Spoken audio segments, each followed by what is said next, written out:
So I'll start off by addressing my first question to Hans. In January 2019, ATG will not be the only horse betting operator in the Swedish market. So can you please give us an overview of the strategy that you've been working on to remain competitive? Yes, ATG is a company who has been 45 years in the pari-mutuel business, formerly as a monopolist in Sweden. In real life, there are 20 other companies offering betting on horses from Malta or Gibraltar or whatever. But as of 1st of January, it will become a license market. And our main business idea is that we are the biggest company within this license market, at least to begin with. We have 2 million customers, Swedish customers.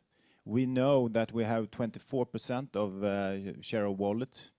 The remaining 76% is spent on sports, casino, and other stuff. And we would like to increase our share of wallet via offering these products as well. That's a simple business idea. Yeah, what was the opportunity? Of course, not to offer these products. But we know that customers are interested in them, so why not offering them? Great, we'll explore that further detail in a moment. But if I could turn to Paul, in December 2017, just last year, Tabcorp and Tats combined to create a diversified gambling entertainment group to enable you to compete in this rapidly evolving market. So what benefits have there been for the Australian racing industry as a whole? Jason, as you said, we combined back in December 2017. The actual integration process is going to take 2 to 3 years to get it bedded down. But we see tremendous opportunities for the racing industry, and that will flow through an extra funding to the racing industry. For us, it's all about giving customers what they want, and a prime consideration for us is delivering as much product as we can, not only from the betting side, but also the racing side, so that the customer gets to choose what they want. And they essentially choose that. So it's been exciting back in Australia. It's still happening. We've now got over 5,000 staff across the country. And in terms of turnover, we're doing about 18 billion Australian dollars each year. Great, good to hear. And turning to Nigel, again, you know, changing marketplace in the UK. In July of this year, the 60-year monopoly on pool betting came to an end in the UK. So the market is now opened up to new entrants. We've seen Alizeti purchasing a 25% share in the tote. The tracks have set up BritBet to manage their on-course operation. So it heralds a new era for pool betting in the UK. So what do you think the main opportunities will be? It is a new era, as you say. I think probably the single... Thank you. Probably the initial benefit that I think and the initial opportunity that can perhaps come from this is that the tracks themselves are now going to be responsible for their on-course operation. And that's what this opportunity, the opening up of the market, has allowed to happen. And so, you know, they're not now beholden on anybody else. They're not reliant upon anybody else, apart from commercial providers of systems, etc. But ultimately, they're responsible. That will mean that they'll have to put the investment in. And when you're responsible and when you're accountable, you tend to focus a little bit more on that. So I would hope that the customer service and the customer impression when they go on racecourses will be enhanced by the fact that racecourses now have that ultimate responsibility. So obviously it's a very changing environment, three very different models, very different territories, but facing similar challenges perhaps. So to what extent do you think employing a diversification strategy is now necessary simply to remain competitive in the current environment? If I could ask Hans first. Yeah, I think Paul said something extremely relevant, and that is that the king in this game is the customer. The customer decides what he or she wants, and he or she, they want to have it all. Sports, horse racing, casino, or whatever. And then it's our job to ensure that they could get all that stuff on our platform. But the question whether it is good or bad for horse racing is, of course, for us, we are fully owned by the horse industry. So if we get 10 krona from sports, or if we get 10 krona from horse racing, it actually doesn't matter financially. But the million-dollar question is, of course, if my owners are more happy in the case that we increase profitability by 20% while we decrease turnover on horse racing with 20%, if that is the preferred scenario, or if we have 0-0 on both profitability and horse racing in the coming years, what is the best? And I think my owners just need to tell me, and I will make it happen, hopefully. So this is the key critical point, really, for this debate. So in diversifying, yes, income can go up, hopefully reinvest it into the sport, and obviously the opportunity there is to attract new customers that will hopefully then start to bet on horse racing. But what do you think, Paul? Perhaps there is a danger that there could be some cannibalization there? It depends how you look at it. In Australia's case, the competition in the market is quite intense with the level of corporate bookmakers in the online space. And they were presenting products to the market that we weren't necessarily being able to provide. And so I've been part of TAB on and off now for quite a few years, and I saw our organisation move from a government-owned body to a privatised body, and then being taken over by Tabcorp back in 2005. And if we talked about this very subject 10 years ago, we would have said, you know, tote betting's it, that's the only thing available, our customers really want that. But in reality, what we're seeing in the marketplace in Australia is that our customers actually want more than that. And if in the jurisdictions I've seen, and particularly in Australia, if we don't provide that to customers, we are going to struggle. And you can see various examples of that around the globe, that they're struggling with the idea of what product to provide in terms of racing, both domestically, internationally. But secondly, what bet types to provide. Do you stick to tote, or do you offer a diversified strategy of offering a number of different betting products to the market, and so the customers can pick and choose what they want? And that way you can grab, to retain your particular demographics, but also explore new demographics. And when I say new, for most countries around the world, our demographics used to be an older male demographics. But we've seen in Australia, by the products that we're offering, we're seeing now a younger audience coming through. Not necessarily immediately through on the racing side, but we are definitely seeing a younger audience coming through using the new technology that's available to all customers. Well, that's interesting. We'll look at perhaps how you're managing to convert those customers and attract them to racing in a moment. But just drawing on something you said, and I want to ask Nigel, because obviously in the UK it's very competitive. We have a lot of betting on other sports, gaming, casinos, esports now also coming into the market. So what Paul described there about sort of focusing on your core product and sort of consolidating your approach so that you target the right customer with the right message, is that going to work? Well, I think from our perspective, we're going to be horse racing only. So on course, we're horse racing only. And so I think it's our responsibility for the industry, the horse racing industry, to ensure that when people come on course, that they have a good experience, they have a good time, they enjoy the betting experience as well as the racing experience, and hopefully that will be something that they can then take to the off-course market and get involved in that way. I think from a betting perspective, a racing customer is a good customer.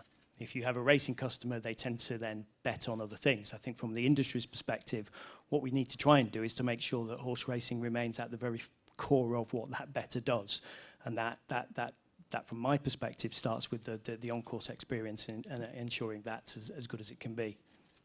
And in terms of racing itself then, I mean, as operators expand into new markets, offering new products and services, betting on other sports, as well as gaming, how can racing remain relevant?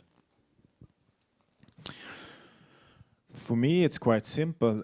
It's all about sports and for us, the betting experience that you offer I don't think that the way forward is to isolate horse racing in a small bubble and try to make people place bets with us. We need to instead we need to innovate a lot in all these products that we have, and I would say especially when it comes to horse racing. The finish of a horse race with living horses, with a lot of statistics, that is the ideal betting product, I would say. But we need to package it in a more modern way than we have done, in order to make customers interested in that product. That is what we should focus on, not stopping ourselves from offering sports as well or casino as well. We should pay attention to on developing the horse racing product. So leading on from that point then, is it an attractive enough betting product as it stands in order to convert new customers?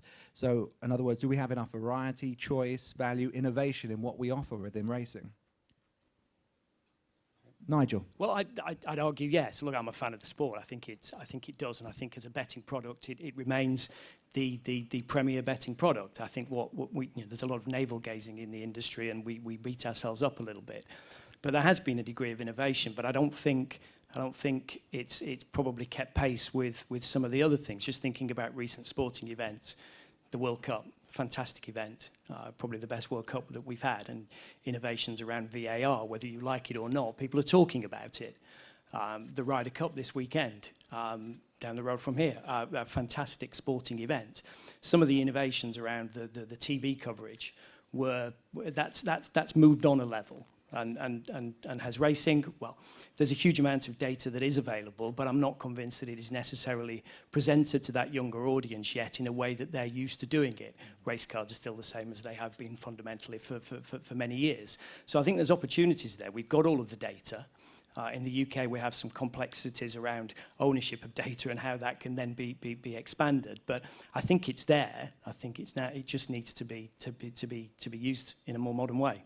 And I know a lot of people think that less people watch racing or are involved in racing, but I would argue that people tend to look at what happened in the 60s and 70s where there were 20 and 30,000 going to races on a Saturday. I'd argue there are more people watching racing today than there ever was back in the good old days, because of the way that racing is now telecast, broadcast, streamed. There are so many ways people can see racing today that they couldn't see racing 20 years ago. So in my view, there's more people watching racing than ever. In order to get some interesting debate on stage, I would argue that we are too slow. I don't think we innovate enough. I don't think we have a modern product. I don't think that we are adapting to the mobile fast enough. I think we are too complicated. I think we are stuck in a long tradition and history, which makes us a little bit old and dull, image-wise, which is a huge problem which we need to address. And I think that's one of the points that we'll be talking to our younger racegoers and bettors about, to see how we can remain relevant to that different audience with different expectations now coming through. I want to pick up on something that Nigel said, though, in terms of, yes, we've got a very data-rich sport, probably more so than other sports. It's driven by statistics, form, analysis, evaluation. We capture so much data, but we don't necessarily package and present that, as Hans said, in a way that's accessible. So to what extent does new technology provide a potential solution to this? We've seen in the UK, we have in-play betting, cash-out facilities, and the like. Is pari-mutual betting getting left behind? I don't think it necessarily needs to. I mean, Bernard will talk about some of the innovations that they've got. And I think the syndicates platform that they've got it's a great tool. As an introduction for people into pari-mutual betting, then that's a good way in. That's innovation, and that's been allowed because of the opening up of the market in the UK. Again, I do think we beat ourselves up a little bit about it. I think the Racing Post have got some great innovations in relation to their website. The At the Races website has got some fabulous innovations. You know, Will from the data tracking in the UK is here, and will no doubt talk about some of the innovations that they've got going. We may be slow, and we may not necessarily have kept pace with some of the innovations that football has in there. But I think the core of it is there. Now just needs to be moved on a pace. And again, as you say, we'll be looking at some of those themes this afternoon. But I'm interested, Hans, you were talking there, we're too slow to respond and react in what is a rapidly changing, evolving market. So is perhaps the old legacy technology one of the biggest barriers to progress, particularly if in terms of offering new bet types? Is that holding us back? It's holding us back, as well as the sport, I would say.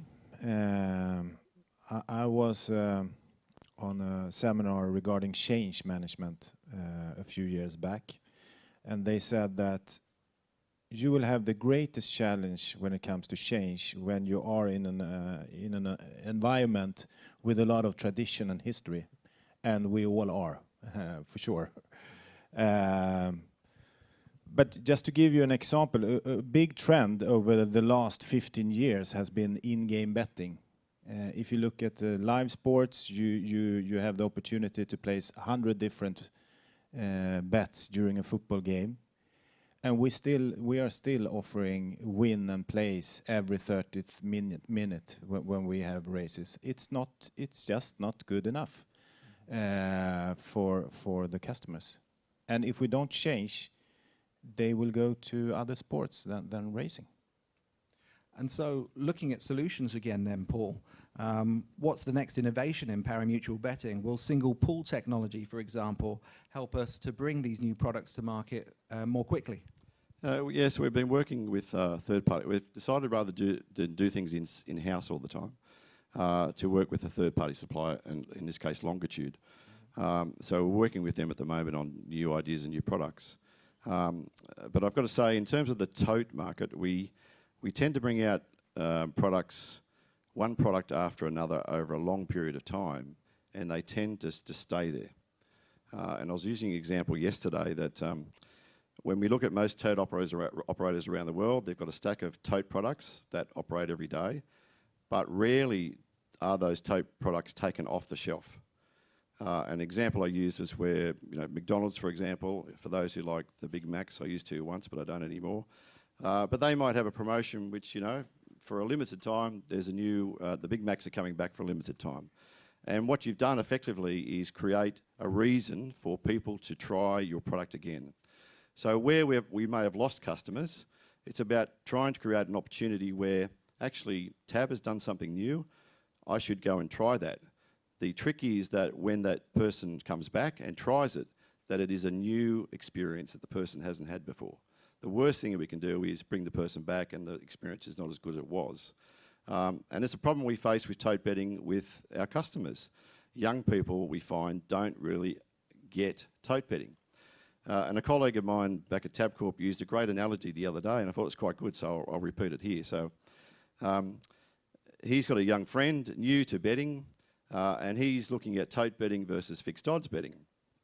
And he said, well, why do you keep having these fixed odds bets? Why don't you have a tote bet? Well, he said, well, it's a bit like I go into a shoe shop, I see some Nike sand shoes or sneakers. On the shelf, it says $100. In tote betting, by the time I get to the counter to pay for it, it could be $90 or it could be $110. With fixed odds betting, when I buy the shoes off the shelf, it's $100, and if the $100's accepted, that's it.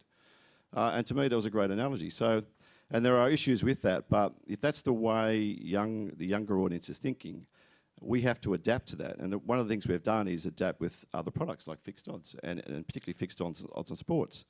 And again, our experience in our market, and it might not apply to all markets, but in our market, we find that we get a younger audience on the fixed odds betting side, particularly sports and racing, because they deem it to be a simpler product, an easier product to understand. And once they experiment, once they understand that product to be better on, say, a sporting event, which is a head-to-head, it's a pretty simple outcome, they do migrate across to racing. And racing might be thoroughbred racing, harness racing, or greyhound racing. But we are seeing the emergence of a younger audience. At the moment, we've got just over 500,000 active customers online.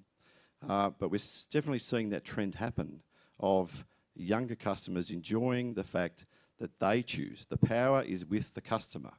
It's not the operator telling the customer what they are going to get in terms of racing product and betting product.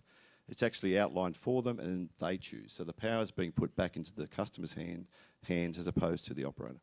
Well, it's good to hear that it's seen as an opportunity to convert new customers to racing. And picking up on your point about product then, traditionally in pool betting, it's been the big jackpot style bets that have been the shop window to attract new customers in, the lottery style player. Do they still have a role to play in attracting new customers? Turnover has been diminishing. Is it now time for a global super bet, for example?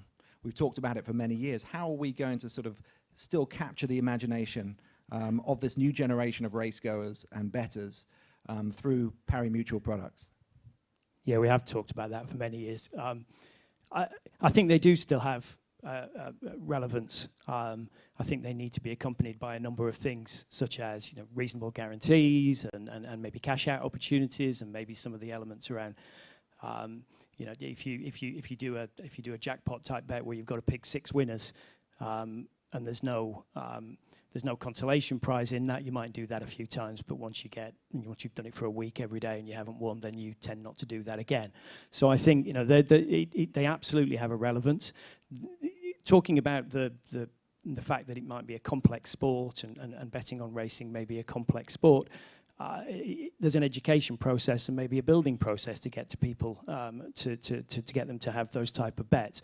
But I think they absolutely have a place in the market. If you look at something like Sky Bet and their Soccer 6, it might not necessarily be a pool bet, but nonetheless it is a small stake, big win bet. That's been a fantastic acquisition tool for Sky Bet in the UK. So I think that's, if you want to hook something to show the relevance of those type of bets, that's probably a decent one to reference.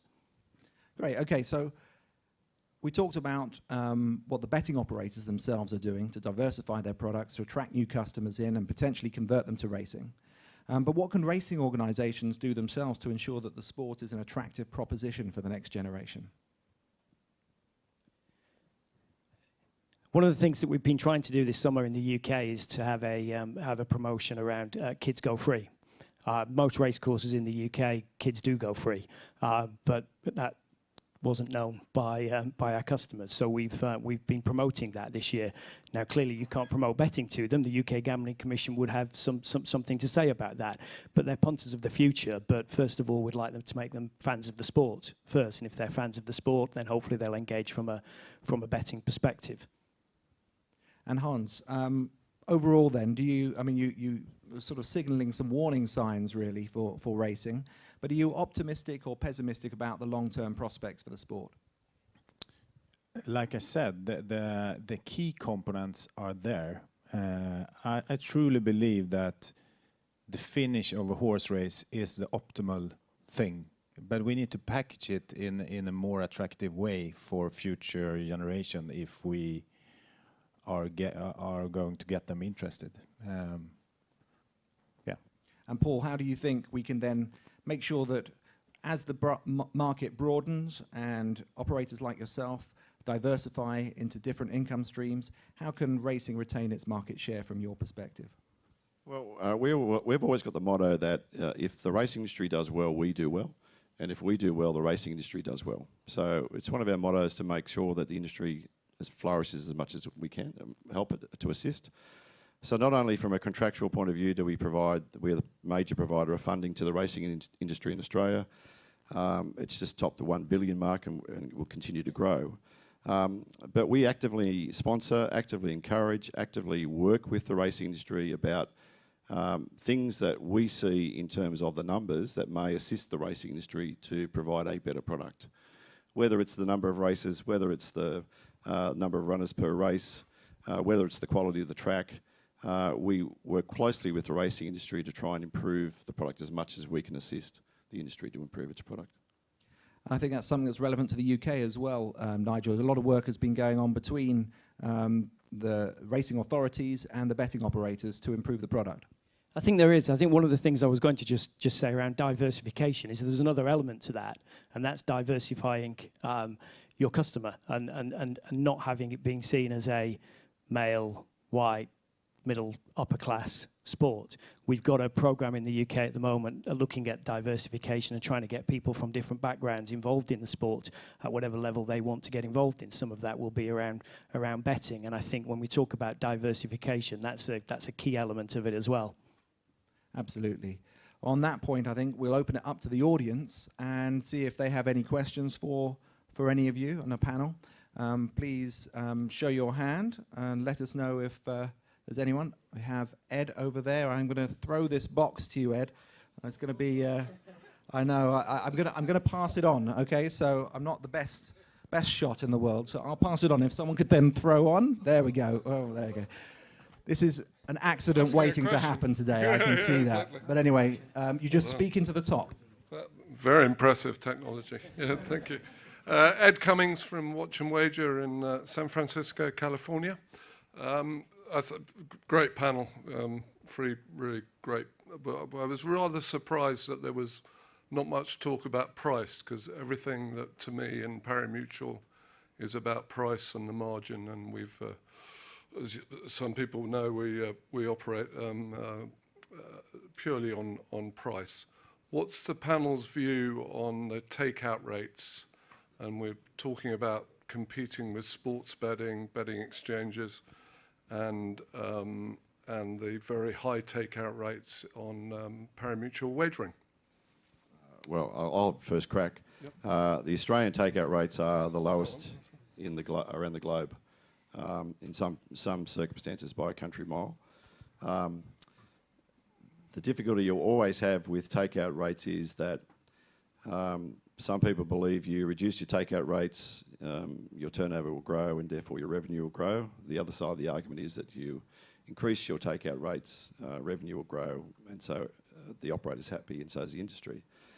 There is a balance there, and that's why you see differential takeout rates according to the type of product. So whether it's a simple betting product or an exotic betting product, you'll see a difference in takeout. The difficulty I see in some other countries is where the takeout rate for win is exactly the same as the takeout rate for, say, trifecta. So that gives no benefit to the customer whatsoever.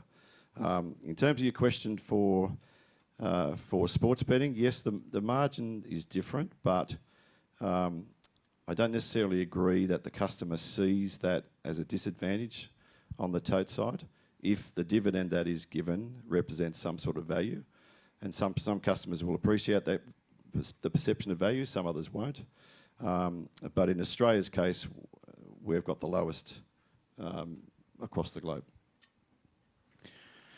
I think we will see, if we are about to be competitive with horse racing, we need to put some price pressure on simple bets, because we are up against sports where you have lower takeout.